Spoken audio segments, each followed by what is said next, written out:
It seems like there's a misunderstanding.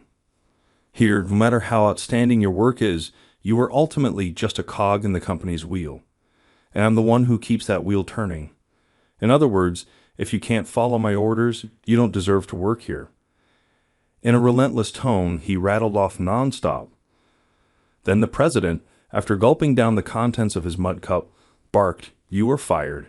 Pack your stuff and get out of here immediately."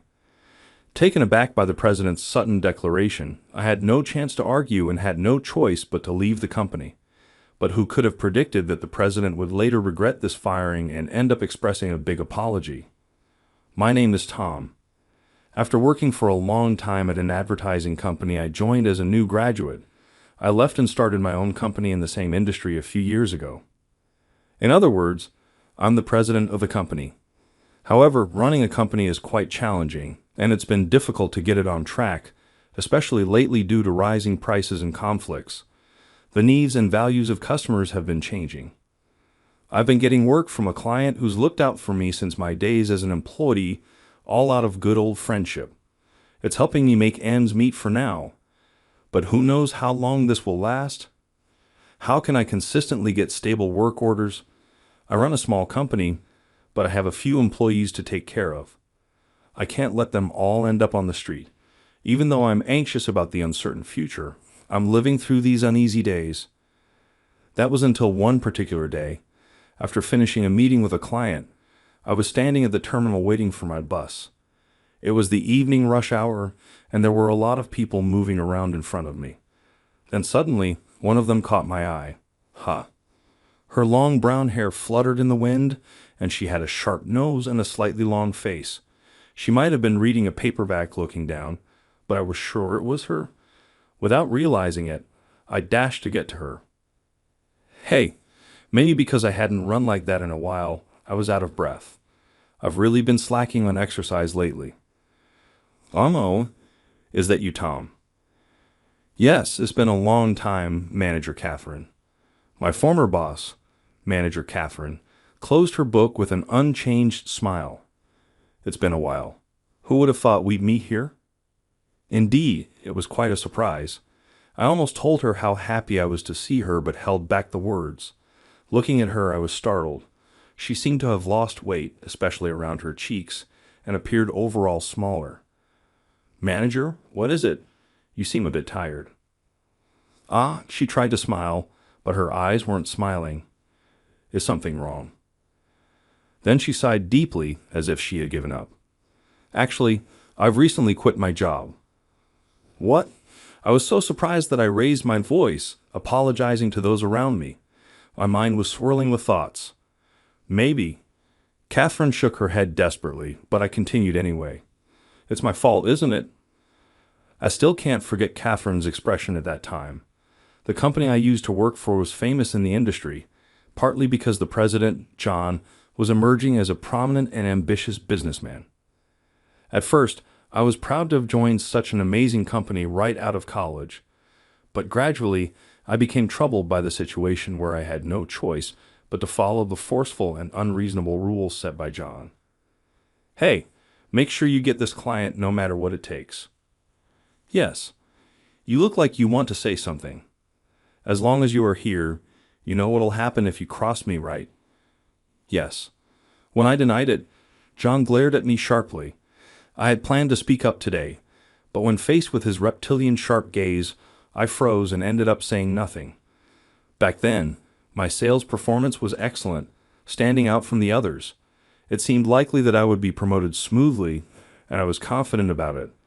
Little did I know that this confidence would backfire. That day was the day of the monthly regular meeting. I was irritated because my sales performance hadn't been growing as expected recently. The meeting started with John's usual long talk, frowning over the less than stellar current situation and pointing it out. Sometimes he would mix in stories of his past exploits, bragging, and picking someone to publicly lecture depending on his mood that day.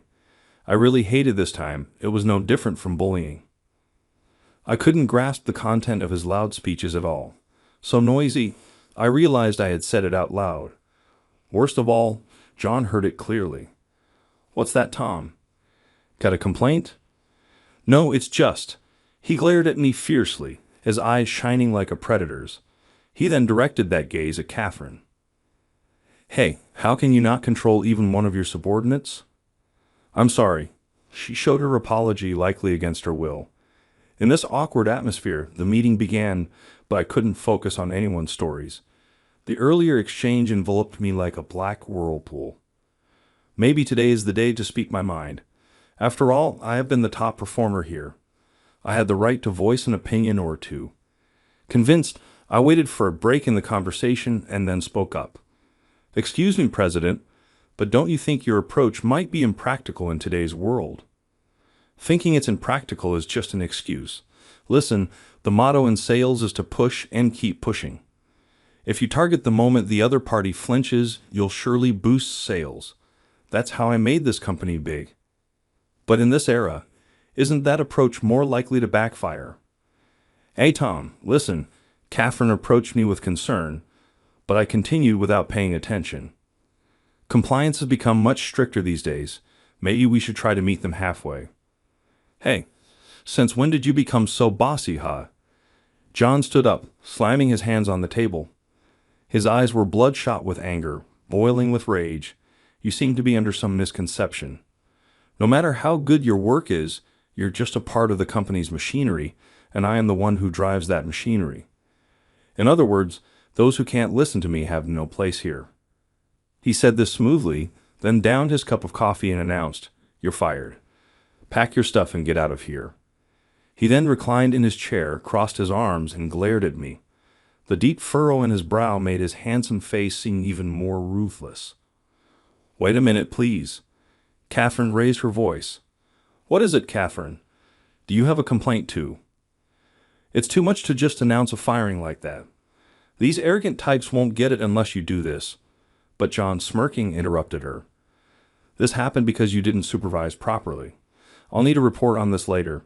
And with that, he started going through documents, signaling the meeting to continue without looking at me again. That's how I left the company without using any of my accrued leave. When I visited the company for the resignation procedures, I unexpectedly ran into John, who said something shocking. "About your resignation, I've told HR that it's for personal reasons." His attitude was as if it was obvious that I would accept this, and I was left speechless. "Tom," I turned around at Catherine's pained call. "Manager, thank you for everything." As I was about to shake hands, she said, "You shouldn't have had to leave," and bowed deeply. "I'm sorry I couldn't protect you as your boss." "No, this is fine." I left the company without really looking at her face. It's all because I got carried away and spoke out against the president. I had been smoldering with regret since that day, but Catherine shook her head vigorously and said, "No, it's not your fault. It's all his fault." She said this disparagingly about John, her face filled with loathing. "Even after you left, he continued the same way, treating employees like toys, using and discarding them. I don't understand how someone like that can be a president," Catherine said bitterly, twirling her hair around her finger. I thought I just had to endure, but I couldn't stand his methods anymore and decided to quit myself. "Manager, where are you working now, Tom?" "I'm not a manager anymore." "Oh, right. So, Catherine, where are you working now?" Her eyes shadowed over. "I'm currently enjoying being unemployed." "What? Why?" She sighed and continued in a resigned tone, "Job hunting isn't going well. It's all of John's fault." "Did he do something?" "I don't have any proof, but for some reason I was rejected during the document screening. Even if I finally made it to the interview when I mentioned the name of my previous company, there was a feeling of awkwardness and nothing happened after that. Maybe he was under pressure. Maybe he's trying to harass me or something. I never thought the exceptionally talented Catherine would be in such a situation. An idea rose in my head. I looked at her face. What if it's okay with you? Would you like to work at my company? It's quite unstable right now, so I can't offer much salary, and it's a step down from before." Oh, she looked clearly confused. "If it's a problem, it can just be temporary until you find something else." "Oh, but I'm not forcing you." "Is that okay?" Catherine looked at me quizzically, peering into my face. In front of her beauty, which could rival that of a magazine model, my heart raced. Yes, if you are okay with it. Thus, Catherine started working at our company. Since her arrival, the previously somewhat subdued atmosphere in the office was filled with energy and elegance. In John's company, despite being only 30, she had become a manager. Naturally, her skillful work quickly made her an object of admiration among the other employees. Before she came, most employees seemed to be working with a sense of resignation, but inspired by Catherine's unwavering dedication to her work, everyone gradually became more motivated. In response, the company's sales began to slowly increase. She was nothing short of a savior for the company, and I couldn't be more grateful to her. Boss, good work today, and thanks. Unusually, one of the employees initiated a conversation. Previously, I seemed to be thinking only about the company's sales and had an air of being unapproachable, so I never felt comfortable talking to employees like this. Recently, however, I started to hear more and more people talking to me during my break. I was beginning to realize that the atmosphere within the company had improved considerably. This was a pleasant change, thanks to Catherine's arrival. At that moment, she was in front of me, intently looking at her computer screen. It seemed my thoughts about her were evident on my face. You look happy. What are you thinking about? Well, it's nothing. I tried to hide a bashful smile, but the employee kept grinning. I've been thinking there's more than just a work relationship between you and Catherine, right? Something seems fishy. What are you talking about? There's nothing like that. I denied it, but I'm sure my face was probably showing an embarrassingly big smile. Well, I guess a beauty like her wouldn't be interested in the boss. His cheeky comment was too accurate to argue against. That's true, I said, and that self-deprecating laugh made me feel incredibly empty. I had been working hard and was finally starting to feel like a proper boss. Sales were on the rise. Everything was supposed to be going well until he showed up. Hey, bring out the person in charge of this pathetic company. Like any other Monday morning, I was leisurely checking my emails when suddenly a thunderous shout caught my attention. I rushed to the reception area, wondering what was happening. President, a long time no see. Tom. Surprisingly, John had shown up at the company without any prior notice. Looks like things are going well here. Did you pull some strings? His mocking tone was laced with a palpable sense of disgust. No, it's all thanks to the hard work of our employees. Before I could say more, John got straight to the point. I heard Catherine's working here now. Yes, she is.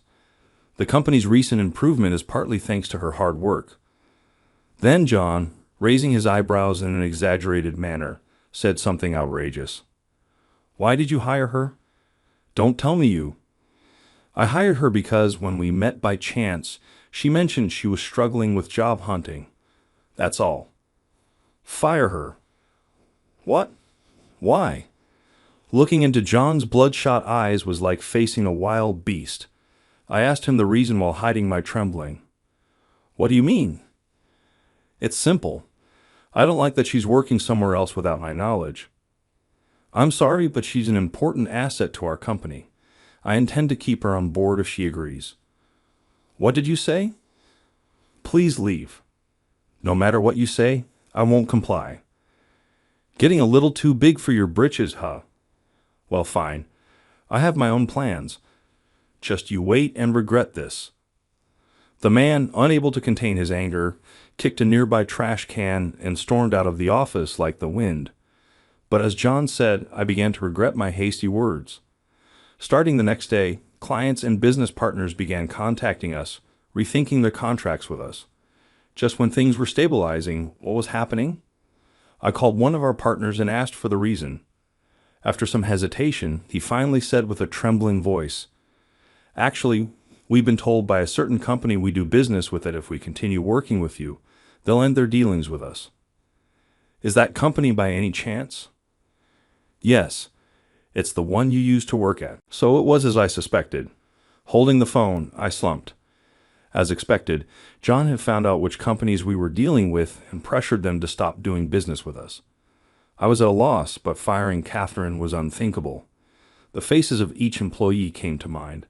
Some of them happily announced that they had recently given birth to a child. Then a certain shadow suddenly stood in front of me. Boss Catherine. Her expression was determined, as if she had made up her mind. This is all because of me. Catherine, that's not. Please let me resign. She cut me off and bowed her head. As I struggled to find words, I heard several footsteps, and the door swung open. What are you saying, Catherine? You can't leave. Why would you need to leave? Hearing this, the employees gathered around her. Encouraged by their support, I looked firmly at her and said, "They're right. There's no reason for you to leave, but this is undoubtedly my responsibility as the president." I clenched my fists, making a decision. I won't run away this time. I'll fight head on. I won't let anyone who tries to hurt our valuable employees get away with it. That's right. Let's show the true strength of our company. Or else should we give our best if not here? Inspired by my words, the employees raised their fists in the air. Catherine's eyes seemed slightly moist witnessing this unity. Thus, all the employees united and visited each company that had refused to deal with us. We faced rejection time and again, and many, fearing John's influence, apologetically turned us away just at the mention of our company name. Nevertheless, everyone tirelessly tried to approach and steadily cultivated new business relationships. John's pressure was more damaging than imagined. At one point, it even threatened our company's survival. Yet everyone continued without complaint, working diligently. Thanks to their efforts, sales gradually increased. When we achieved record annual profits, we celebrated together, holding hands. I was confident we had won a significant victory against John. Then one day, something happened. As soon as I arrived at the office, I noticed a commotion around the reception. Rushing over, I saw John, but instead of his usual arrogant demeanor, he seemed troubled. "What brings you here, President? Please ask Catherine to come back to my company." "What are you talking about?" I asked. He approached me with an uncharacteristically humble attitude. "Please, I'm begging you. Since she left, things have been falling apart. I realize now that Catherine is indispensable to us. Please ask her to return." As I was about to refuse, Catherine appeared, poised and confident. "Catherine, I've been waiting for you. I was wrong. Please come back to us," he begged desperately. "I'll double your salary or name your price. Just come back, please." Despite all the despicable things John has done, he still holds power in this industry. The scale of the company and the value of the name John are enormous. It would be strange for a girl as talented as Catherine, whom the president of such a company asked to return, to continue working at such a small company forever. I waited for her reply. However, without changing her complexion, Catherine answered, "I refuse." Huh? Both John and I were taken aback by her unexpected response. "President, I appreciate your recognition, but it's not about the money," she continued sternly. "How do you explain pressuring companies associated with ours?" "Pressure? No, I wouldn't do that. I've heard everything. Did you think we were unaware?" Catherine said. John, sensing the serious air around her, replied weakly, "Can you please stop interfering with us? I apologize for everything, but please leave." John looked at her with desperate eyes, but eventually slumped and left. The office was tense for a while, but Catherine, in the mood, said, "All right, back to work.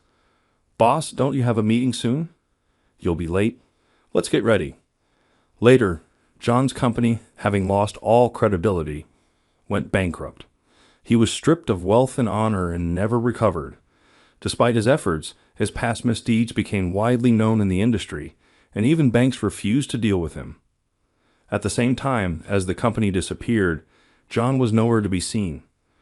Rumor has it that he started working as a day laborer to pay off the debts left behind when the company folded. But his pride as a famous president got in the way and caused him constant trouble with his colleagues. The whereabouts of John, now constantly changing jobs, remained unknown. However, the employees of his bankrupt company were the true victims. Despite the bankruptcy, the company's long-standing reputation meant that it had many talented employees. Even after Catherine resigned, the employees who admired her stayed in touch.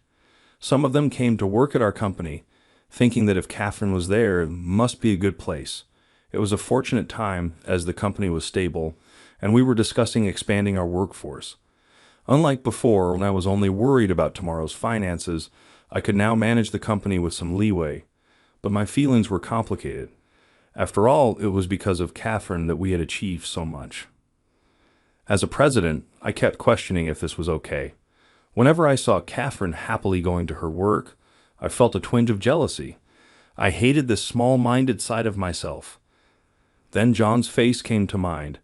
John's method was not one that I was praised for, but I was surprised that he, too, was in a hurry to ignore such an excellent junior. I think his unreasonable bravado about having to show off as a president and his intense jealousy towards Catherine resulted in him acting in such a coercive way. I began to understand how John might have felt. "Boss, I've left the report for you." "Thank you, Catherine." "Please call me just Kathy." "Well, it's just that you were my boss before, but now I'm your subordinate." "Right. But do you have a moment? I wanted to ask you something." I managed to change the subject. "Yes, what is it?" "You remember when John came here and asked you to return to his company? Why did you refuse?" "Simply because I didn't want to, that's all." "I mean, why did you stay here? You're talented enough to work at a much bigger place." Catherine sat down on the sofa and began to share her feelings. "When I was at the previous company, I was really dissatisfied with their methods and rules. But I couldn't say anything. I was afraid of what would happen if I did." She paused, looking at me. "You stood up to John with courage, even though it led to you being forced out of the company. I saw it as something bright. You looked more impressive than anyone." "That's it?" I never knew she saw me like that. "Ever since you left, I've been working frantically. However, I've been wondering more and more if this is okay for me. I quit my job in a hurry, but what should I do now?" Just when I was thinking about it, the president called out to me, and I decided to follow this person for the rest of my life. "Oh, I see. You taught me the importance of living life without regrets." "Thank you, Tom. Thank you for believing in me and following me. It was a bit embarrassing to bow to each other again, but knowing Catherine's thoughts made me incredibly happy. Thanks to the daily efforts of Catherine and the other employees, the company's performance steadily improved. Eventually, we achieved one of our long-term goals, taking the company public. Yet my gratitude towards the employees who stood by me during the hard times never waned. Then another significant change occurred. Today, I will finally get your answer. Well, it's just that Catherine, with her wide, bright eyes, when I started the company, I was desperate. I didn't want to hate myself for opposing John. When John's pressure nearly led to bankruptcy, I regretted standing up to him many times. Why am I the only one who faces this? How many sleepless nights have I spent thinking about this? Even so, there was someone who saw me, even though I was so reckless. If I had given in and stayed with Johan's company, I would have ended up living a hollow life, searching for reasons why things didn't work out. In this world where accommodation is common, the true winners of life are those who can cast aside such considerations and choose a path without regrets. Now that I've met Catherine and gained invaluable colleagues, I feel this more strongly than ever. I want to continue to push forward toward further goals without losing sight of what is important. Of course, important people too.